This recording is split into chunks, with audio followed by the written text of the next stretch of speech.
and welcome to Astor Perkins All Things Space and Survival October 2nd event. Major General Mark O'Neill has had a distinguished 33-year career in the U.S. Army. But trending towards the volatile, uncertain, complex, and ambiguous. Be it as it may, how do we not only survive in these environments, but thrive? Trust.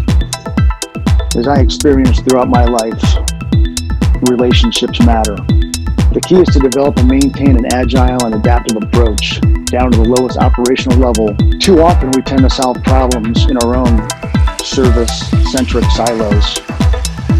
When I was the commander of U.S. Army Alaska, we get lots of visitors across the Joint Force team.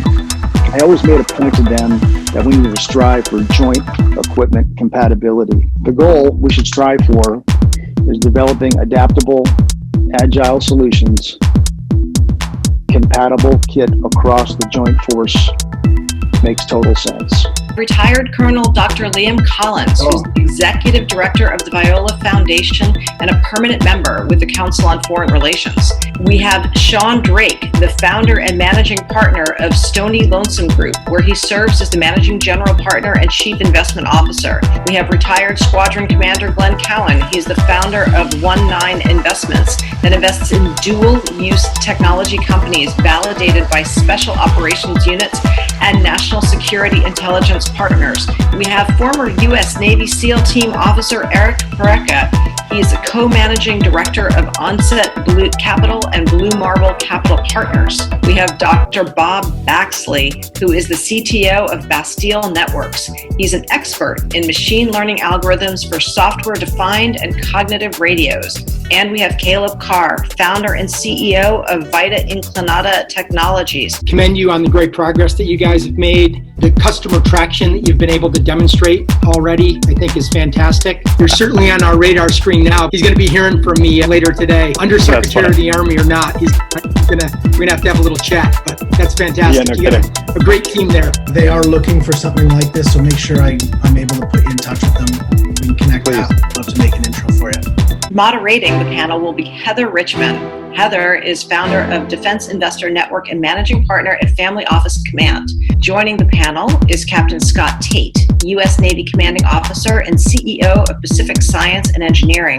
Jeff Bender is the Operations Officer at Modern Warfare Institute at West Point. We have Dr. Alexander Yampolsky, who's the co-founder and CEO of Security Scorecard. And Yoon Ah is the founder and CEO of Nuts Technology that treats data as an endpoint and brings the security perimeter down to the data layer, much like body armor for data. And we're joined by Daniel Theobald, who is the CEO and founder of Vecna Robotics, a leader in autonomous material handling solutions. I don't think it's hyperbole to say that we're standing at a crossroads that's probably as significant as the dawn of language or the harnessing of fire or the last industrial revolution, and most people don't believe it, or at least they don't understand the full impact of it.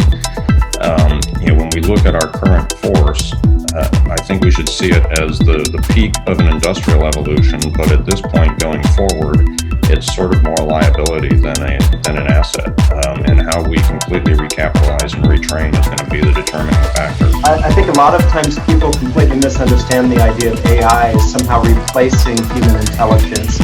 It is an augmentation, and having that combination of the human and the technology to give the human superhuman abilities and powers is really the sweet spot. But in the real world, stuff is changing all the time. Exceptions are handling all the time. If you've ever been in one of these big DoD, Defense Logistics Agency facilities, it's chaos. And that's in peacetime, it's chaos. Think about what's going on in wartime.